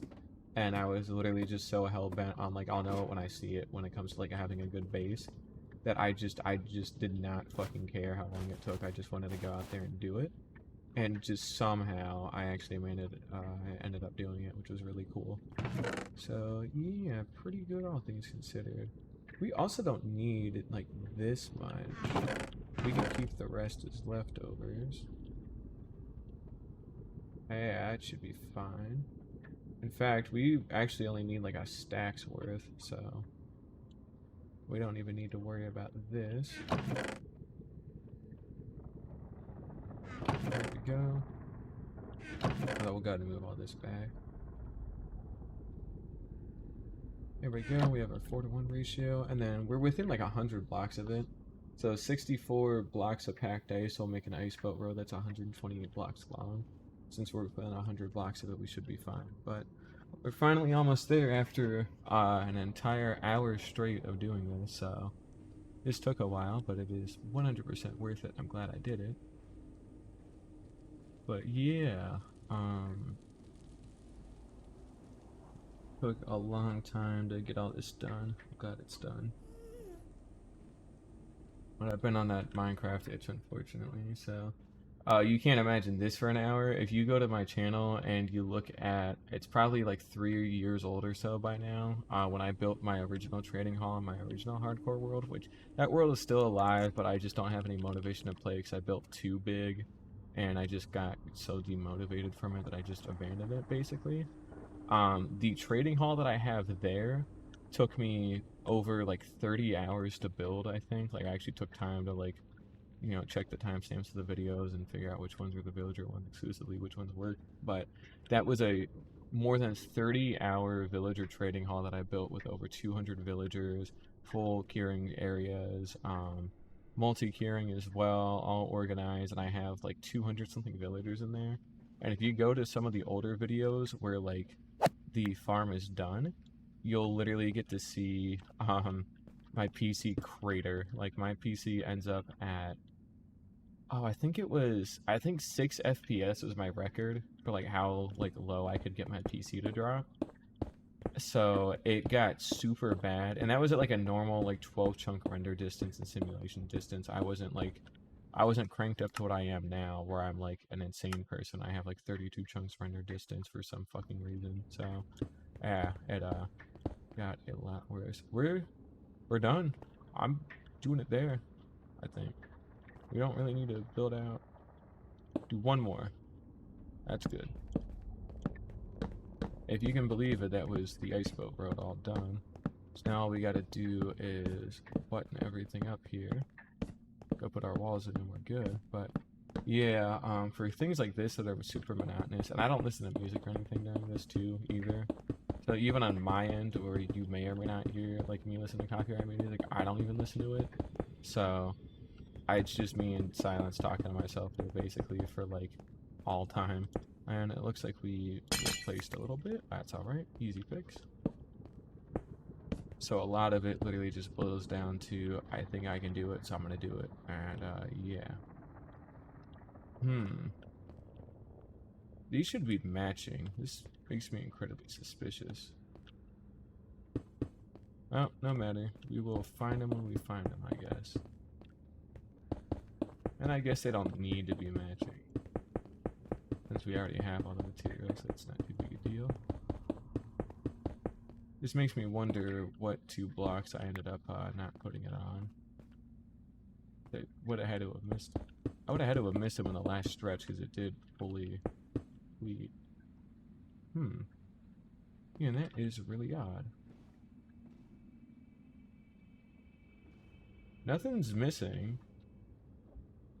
And I don't see any hitboxes, so as far as I'm concerned, those buttons never existed. Alright, sure, whatever. Oh, this might be... That actually makes it worse. That is super weird. Huh. I'll be. Anywho, we're here.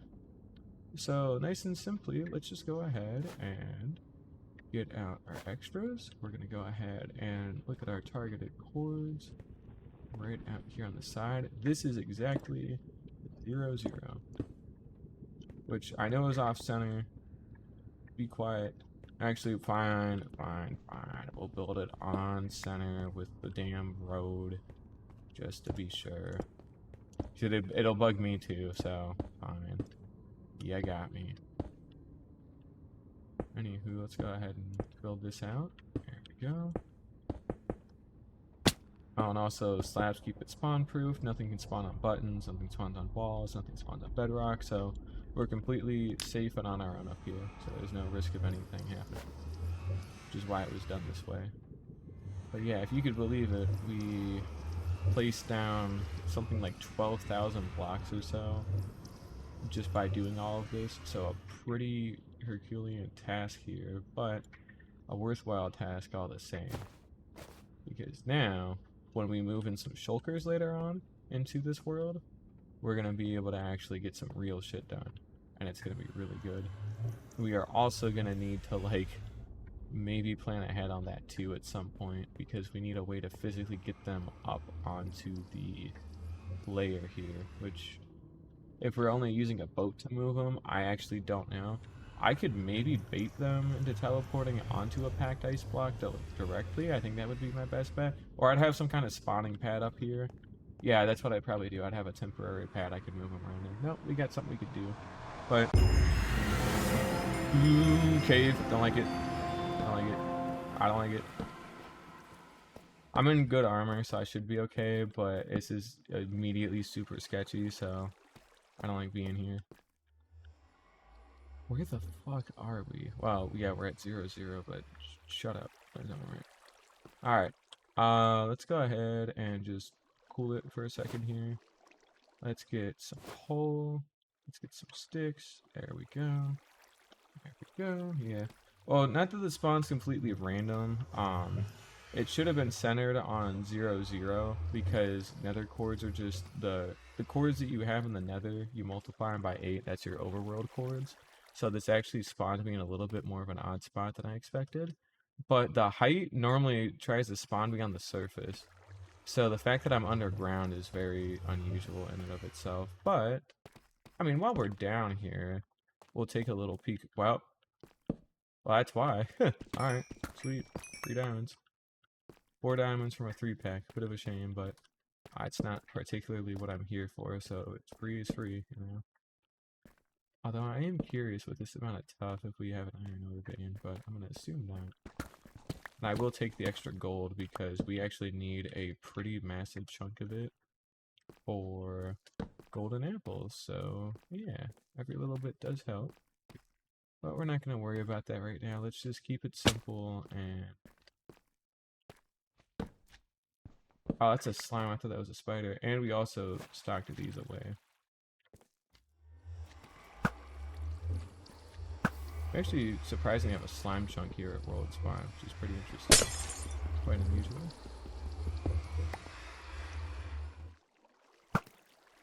Okay. Alright. You see where I get all my Splatoon skill from, obviously. I missed a guy 5 blocks away from me, basically standing still twice, and then couldn't even melee him to death with a sharpness 5 diamond sword. So, yeah. That's what it do. Hey man, you know, old habits die hard. The fucking worst part is too, the character I play in Stronova might as well be a 96 gal because her gun has like the worst recoil in the game, barring like a sniper or something, or like the actual semi-autos, but like for a fully automatic gun, hers is like the worst. But in return, she gets a deployable shield that she can use while she's shooting in first-person mode. And like a massive turret that she can just sit in a spot with and just turret with a shield. So it is legitimately good. But, okay, there's 3 of them here. I kind of want their gunpowder.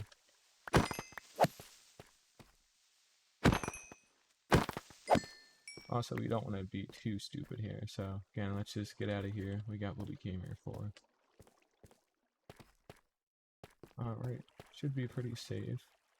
I'm also gonna try and sleep real quick. It is nighttime, kind of figured.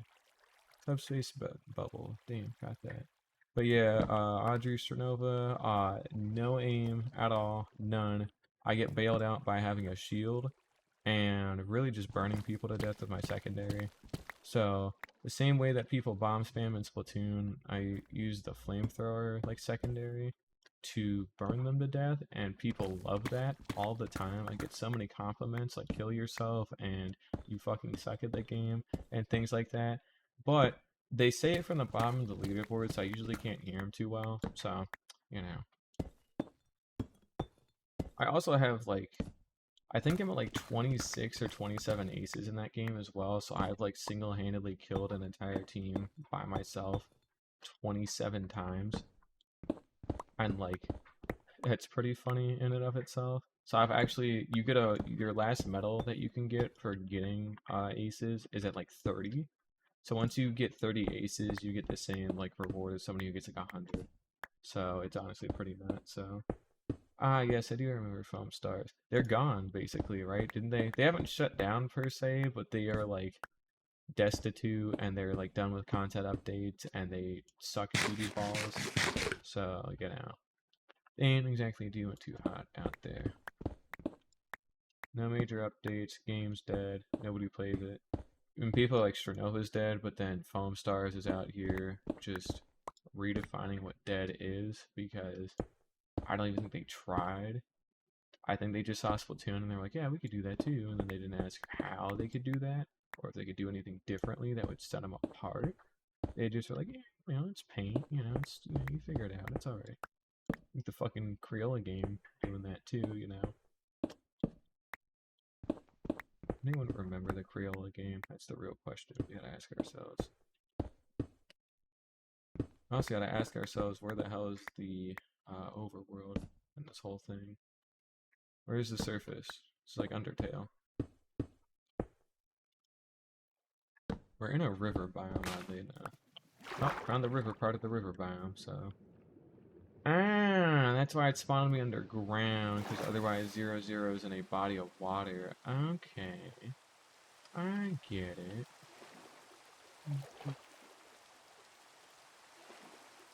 It's out over here somewhere. Yeah. Right here.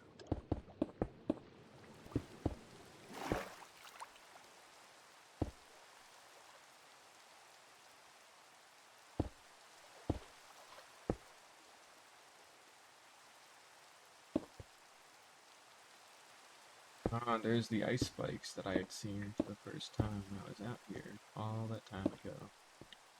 By all that time ago, I mean like last month, I think. It hasn't actually been that long, so it's been a pretty fast-growing world, all things considered. But anywho, let's go ahead and keep it simple, get our slabs. And yeah. Got that going. Boop, boop, boop.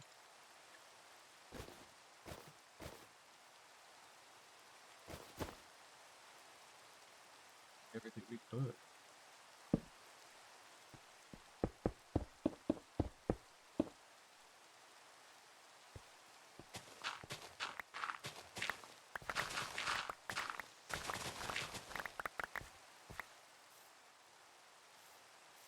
Yeah, so this is World Spawn. Not too much to look at, but it is here. And that also means we get access to packed ice that does not deface an entire mountain, which is actually a very big benefit. Because my frosted peaks that I use to source a lot of my packed ice, don't have a lot of it left before it starts getting to a side of the mountain that I like to look at. So we've actually got an ice spikes biome and a iceberg here as well that we can use, which is pretty cool. And I'm almost feeling like this could be one of the biomes I was missing in the Adventuring Time achievement. Let's see here. It fucking was. I had this biome at spawn the whole time and I never visited it, and that would have been one of my last ones.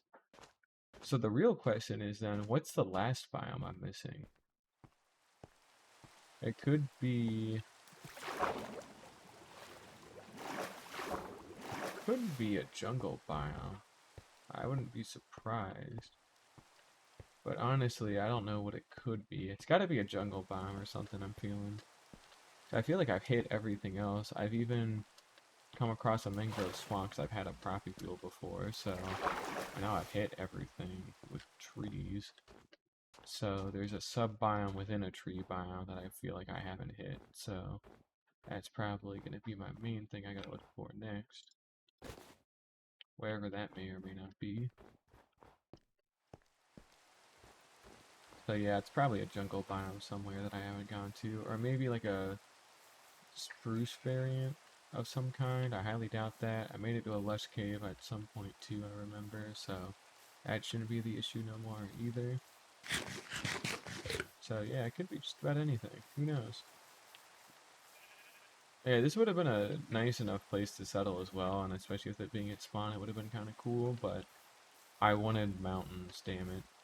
Wanted a lot of cool mountains somewhere. But forgot any this close to spawn that I could find. Which stinks. But it's alright.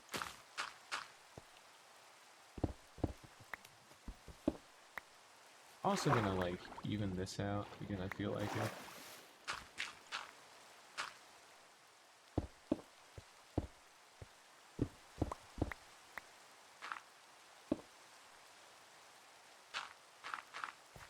There we go, we'll do that.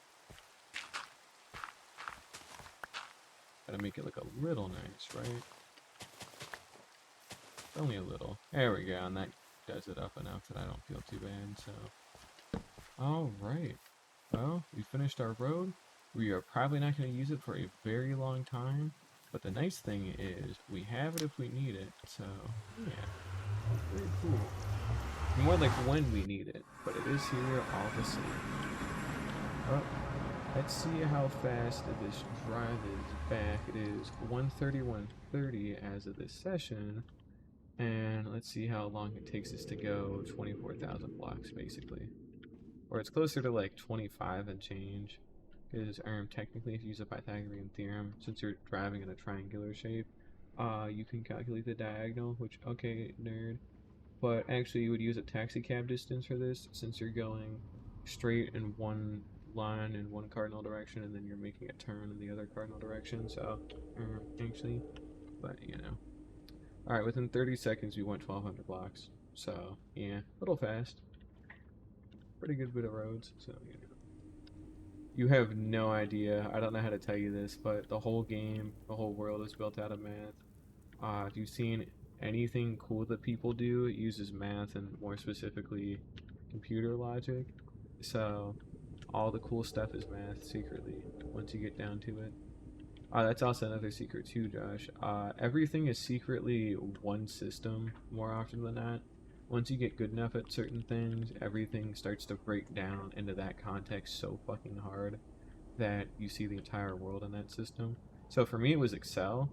Like, I worked with Excel for so long and have done so much with it that everything to me is an Excel table and can be rewritten as an Excel spreadsheet, whether it's a website or fucking bank, or literally everything is an Excel table and an array, and it's all data. And once you see past that, it's like genuinely kind of like fucked up and evil. So anyways, that was a minute and a half, by the way. That was a full 90 seconds, and we're back home within 90 seconds. So yeah, I'd have to say it's pretty solid. If it was blue ice, it would be a little bit faster, but not fast enough to warrant mining 9 times the amount of packed ice. So pretty good, I'd have to say. Finally got that done. And we'll go throw some of our garbage away. Yeah, we'll go do that. And let's see our redstone box. There we go. We got that. We need to empty out some of our bits and pieces here. Let's go ahead and throw everything in the funnel, like so. And let's throw that, and let's throw that. And let's catch that. Alright, and we sort everything away. Boop, boop. Boop. Boop. Hey, we got a couple of diamond blocks, so that should hold us over for a while. Nice. Let's see here. We got some gunpowder. That's a mob drop, mob drop. Plantables. So we'll put our red mushrooms there. And we got some more brown mushrooms for the road. Generic valuables. There you go. More redstone because of the buttons. Our non-stackables should be here. We got our extra food that we can snack on again, so that's good. And our cobblestone can go in there. And we'll turn these sticks into torches so we can have some more of those. Oh, and our packed ice, yes, we can put that away in there as well, too. Red can go there, that can go there. And yeah, we've basically got our full everything now, so that's cool. And we'll go ahead and sleep since it's nighttime. And I think we'll go make a quick trip out to the trading hall just to go flex there, because that would be cool. Horsebird is still up and kicking. We should really give him a proper stable one of these days, but not today. He didn't deserve it yet, so sucks for him. Oh, I still haven't dug that tunnel out to that damn trial chamber yet. I got distracted by finding a second fucking ancient city, which, first of all, there's an ancient city directly under my house. I forgot to mention that to you, Josh. I have an ancient city directly under my fucking house, so that was cool. Secondly, I went digging because I was digging for lapis and I stumbled into a trial chamber just by complete accident. And I'm like, oh, that's cool. I'm gonna write this down and then connect it up to my main like tunnel that I use, right? And as I'm digging to that, I see an ancient city, and I'm like, well, I know my ancient city that I use is close. And fucking somehow, it was a different, I swear to God, it's a different ancient city. So I have two of them within like 500 blocks of my base and a trial chamber. And my mountains are really cool. And I'm like, what the fuck is happening at that point? Because how, you know? Oh, we're taking those. Yoink. Let's see here. And we're taking those. The rest of these are miscellaneous. We can leave these. I'm taking the string though. I want those for bows. And we could go fix up some farmer villagers and cure them, but I digress. Anyways, yeah, this is the villager area. Oh, also we have an outpost there. Because of course we fucking do. So yeah, if we want to raid farm, we have the ability to build one pretty well. This is just the roof of it. It's all half slab, so it's not going to have any spawning issues or anything like that. This is the breeder that I have for them. They're all just kind of in here doing what they do best, which is having a ton of kids, which is good. Because we have a couple extra we can work with. Yeah. Oh yeah, I eat the golden carrots, but I give them regular carrots for their food and planting. So I had to cook up some golden carrots that ran out of food at one point. So that's all this is for. And then we've got our covered as well, so when I have accidents with the converter, we can cure them. We got our zombie converter. We have our nice fixed drop-off point that's here. And it's got a tiered system that basically I can control each section. So I can zombify 6 of them in a batch and then split them out one by one off of each slope so they can cure away from each other.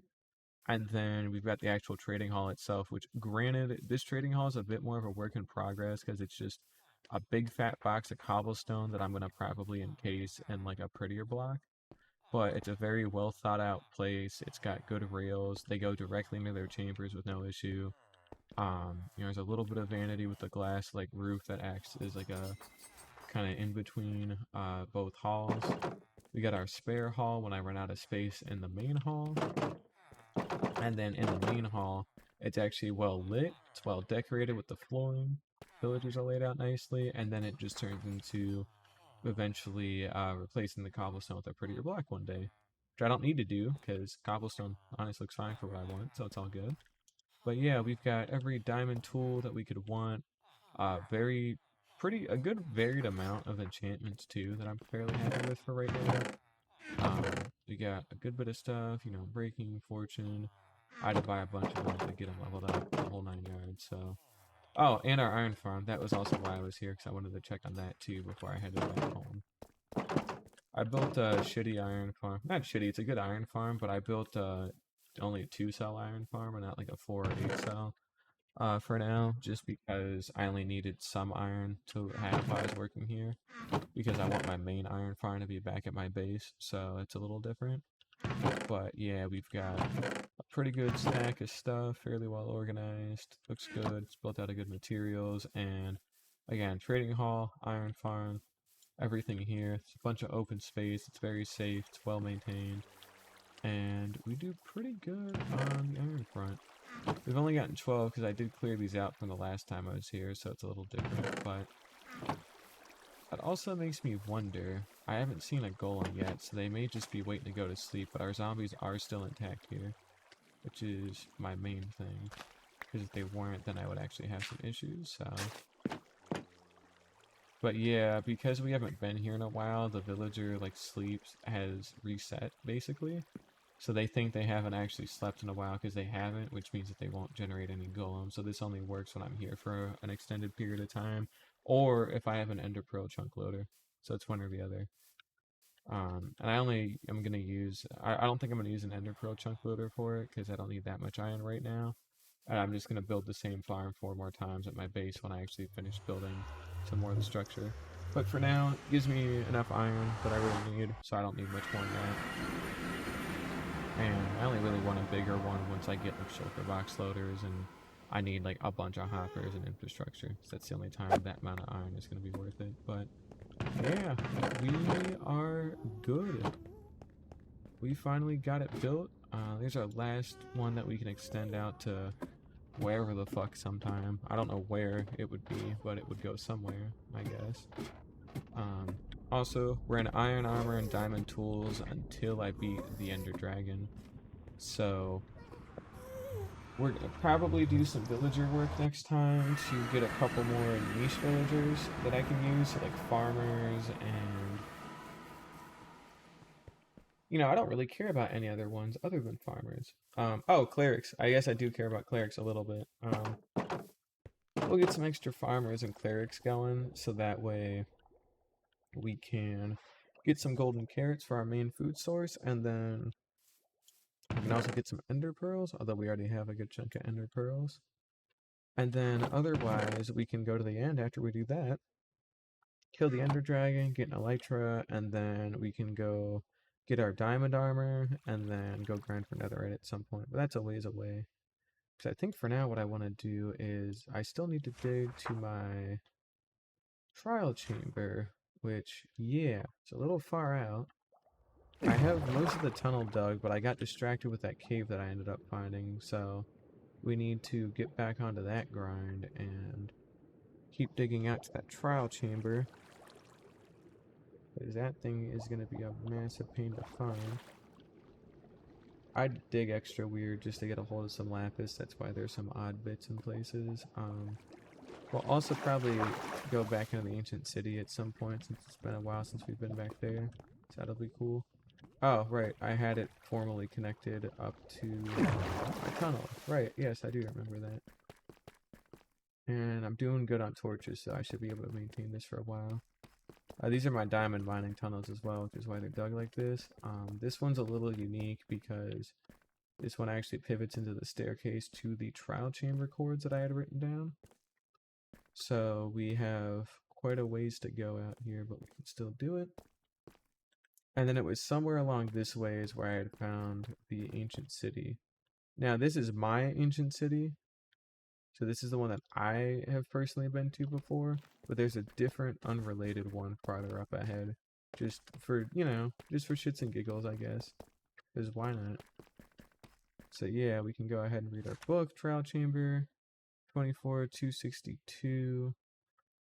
Okay, granted, I didn't go far enough negative X yet, but I was trying to get the Z, so that's a little different than negative 969. I only dug it like that because I thought I would actually hit the chamber by this point, but apparently that's not the case. It's another like 50 blocks out or so. It's a heads up.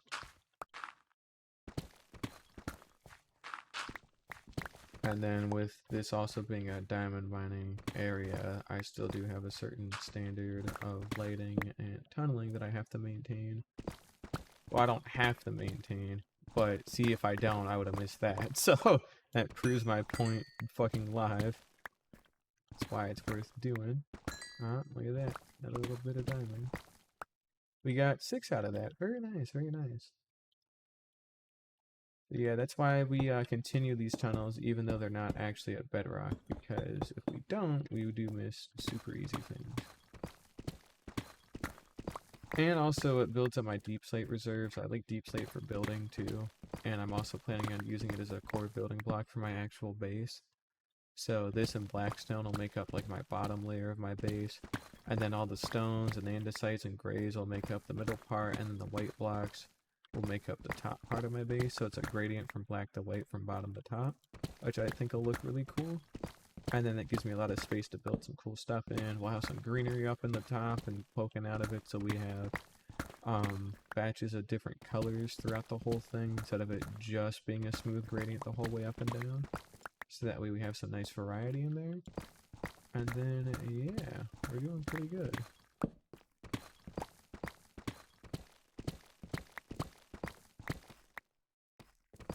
And with our tools too, this also makes actually exploring and mining way easier, so that's always a nice thing. We should be within about 30 blocks as well, so we do need to keep an eye out for it. Although we will almost definitely just stumble straight into it, so I'm not too worried about losing it or anything. It's just in here somewhere, vaguely. We'll get it when we get it. No rush, you know.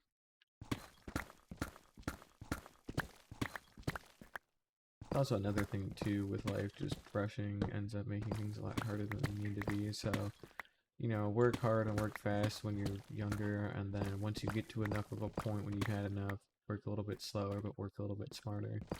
You know, I'm lucky I've got my experience and education now, so I can already afford to work a little bit slower, but you know, getting to this point is just a massive slog for a long time, but it is worth it and it does pay off. It just takes a little bit longer than I would have liked personally, so that's just how it goes, I guess.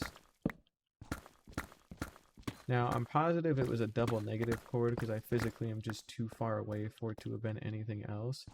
So we should be up on it here within about 20 blocks or so, and if not, we'll make a turn out to our side because we might have just found a tip of it. I didn't accurately represent it. We'll have to make another turn, which is a little lame to make another turn, but it's really not too big of a deal, so I'm not too worried about it. But we should be pretty much right up on the right path here, so let's see how we're doing. If I pulled up my chords, 24,262, negative 969. Yep. So it'll be that way if we don't find it here in the next 8 blocks or so.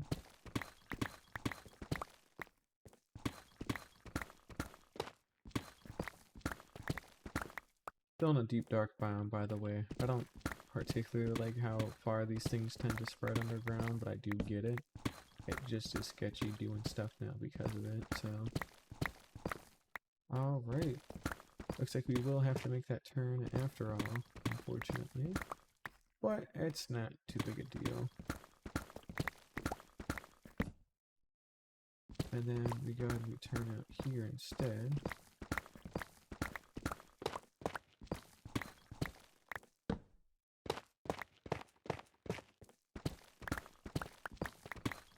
And we can continue our mine. And we also have another tough deposit too, which is good. Now we should be within 30 blocks from here as well, so we should be very close still.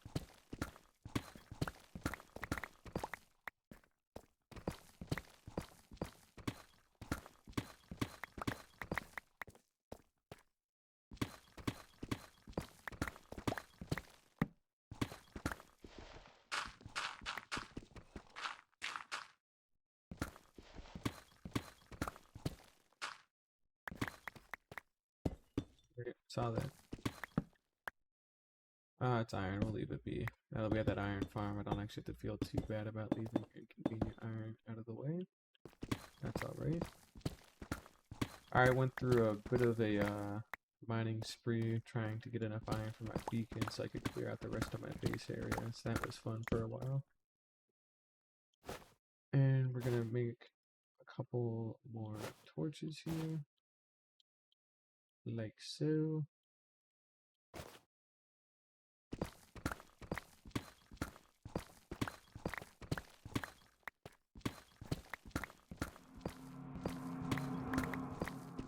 Sorry, bro. Didn't ask.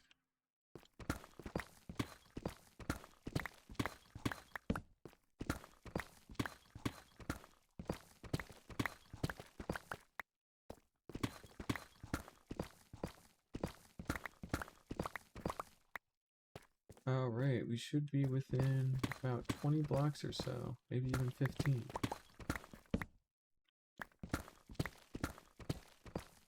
It's a little worrying that I haven't found it yet, but I think what that just means is, again, I found like a corner of it somehow, which is pretty odd because usually you dig near like the center of it more likely than not, so just getting a corner is a little unusual.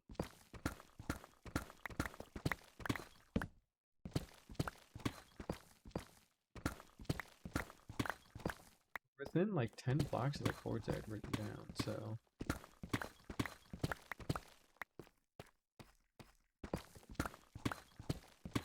oh, see, here we go.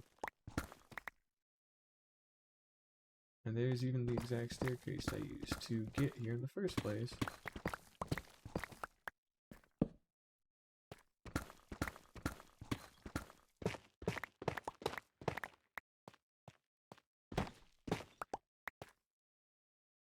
And yeah, you can see we've got a little bit of an area we can use to get up and out. So we got access to this if we want it. And we're here in a fire chamber. We'll take one on for now, just because I am curious. Since I haven't been to one of these in a hot minute. And we'll see how we fare with the, oh, is this a mangrove tree? Oh, interesting. Very cool. Thanks, game. You're really know how to surprise me, don't you? Alright, well, no use complaining about it. And arrows, I will complain about because they don't do nothing for me. Nothing up there. We got one spawner so far. Oh, right. Yeah, I remember now with a lot of these, you have to, like, fill in the ladders or make your own staircases because they don't just hand them to you. Which is kind of an interesting choice, but a bit of a inconvenient one, unfortunately. And it's not going to stop them from spawning or nothing, I just want to do that. We're going to blow through these, by the way. I don't want to use my ominous bottles quite yet, because I haven't gotten the regular one, so... And we got a whole emerald block out of the hat. Okay, a little weird. Sure. Why not? I actually don't know how the hell that happens. Well, they certainly don't like that. And the chamber is done. Well, riveting, right? Maybe it doesn't help that... You fucking kidding? One thing? Really? It wasn't even like a key, it was just a thing? Bro. That probably also doesn't... Ooh, taking those. It probably didn't help that, like, my shit's broken. So I'm, like, way higher tier than I really should be up in here. But, and I've spoken about this before, too. The thing with that kind of line of thinking is also... Why... Are you fucking kidding? Damn! I'm the luckiest motherfucker in the world right now. Because I'm the only motherfucker in the world right now, but good lord almighty, dude. That's not even like a 0.2% chance or some shit. Holy shit. Wow. I don't think I could have ever expected that, just to be completely honest. That is crazy. Damn, okay. Well, anyways, like I was saying, I wish you could find trial chambers easier, because this shit would have gone so hard. early-ish slash mid-game, but then I've only found one on accident after I've already been in here for like over 160 days, you know? So it ends up turning into like a point where you're just gonna stumble across it by accident, or unless you explicitly go out and find one. And stumbling across it by accident means you're only gonna get one after like days of searching. So if you get one of these early enough, it is a legitimately cool and balanced challenge. But when it's too late like this, then it's a little lame. And you can always just nerf yourself and like, you know, take off your armor, don't have any enchantment stuff, whatever. But like, I'm not gonna do that in hardcore because it's, you know, dumb. Now, even with this armor, I can still make it difficult by not even restricting myself, but rather just activating more spawners simultaneously and using the bad omen potions with those activated spawners. That does make it actually significantly harder. Like, I've actually almost died before with it in my other hardcore world. That's how tough it's been. So it can be worth it, but you know, it's difficulty and risk you don't have to take on unless you specifically want the extra challenge, which is a little unfortunate. And it's not necessarily bad game design or nothing. It's just I wish there was a structure that you're going into with the expectation that you're like following. You're like kitted up in like at least partially enchanted diamond gear and you got some good tools and stuff like that. Because otherwise, yeah, everything's a cakewalk. And everything's a cakewalk by default because you can build too. So I tend to not even build or like break blocks in them, and that does usually help out with the challenge part. But again, intentionally limiting yourself is not the same as like it being hard by default, you know. So it's a little different. But go ahead and tuck all that away and take a second to clean up our inventory here, and we will probably call it a day here. It's been about 2 hours. And we've done plenty, so I'm quite happy with it at least. Let's see all of our crap that we got too. Rainbow block, there we go. Bricks and slime. At least we got some extra slime. We'll put the honeycomb, the animal products. I'm planning on also getting a hold of some, what are they called, bee nest as well out in the world. So that way, and I've even got the perfect spot for them inadvertently. So by the campfires, with all the potatoes, I can just put them there. I'll show you real quick. I can literally just have them up here with all the campfires instead of the cobblestone being above them. It'll be bee nests, and then they'll not only pollinate the crops that are in and around this area, but I should also be able to dedicate a section for flowers. So what I can probably do is, I think what I'll have to do, unfortunately, because of how this is going to work, because otherwise they have a risk of like bee nest here, bit here, they have a risk of like burning themselves on these campfires if they're not properly covered, and I still want the campfires up here for potatoes. But we cover these with trapdoors so they can't burn themselves, and then we slim out this side as well with regular dirt and grass, and we put a bunch of like rose bushes or something here, and then they fly to the rose bushes, pollinate the crops as they go back and along, and then they start filling up honey in their hives, and then they're already smoked out so we can take all their stuff risk-free. And then we'll turn this into a more mixed farm instead of just potatoes, so we'll put in some carrots and wheat too and things like that, but for the most part that'll pretty much be good. And then otherwise we've got everything we could ever want right now. So for now it's just building and exploring, and next stream will probably just be some more villager stuff and maybe some decoration. I got enough deep slate, I could probably just go ahead and build the initial ring and at least start getting those done, but we're not going to worry about that right now because it has been 2 hours and 198 days and I am good to go. With that being said, thank you all for watching, and I hope to see y'all again next time. Bye-bye!